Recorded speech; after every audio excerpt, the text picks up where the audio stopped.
Alright, so this is the solution to forwarding a signal in a state machine. That way it can be recreated as a new signal instance in order to pass another guarded transition. So it's essentially a guard when it needs a signal in order to transition.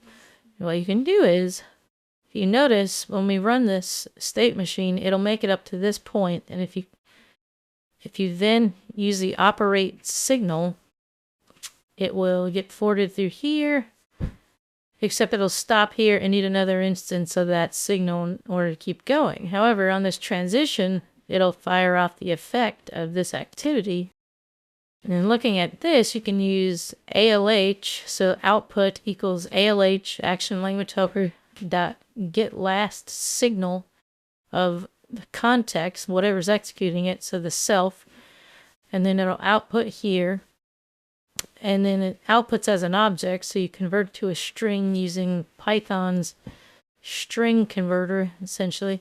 So str, then that outputs the entire object ID as a string, except that it includes an @ symbol and an object ID after that. So in order to delete that, you can use this, where we're calling this local variable str equals the input, and then replacing basically everything after and including the @. So that's what this does. So it leaves you with the name of the signal as a string, and then this guard will take, if it's operated, it'll go this path, recreate the operate signal, or if it's this, it'll go that direction. So check this out. Run with context. And it's in standby. I'll hit the operate signal here. It stops there. When I hit operate again, it'll need that signal twice, essentially, to make it to this state. But we'll only have to click it once because it'll recreate it here. And there it is. Pretty neat, huh? Slow it down a little bit this time.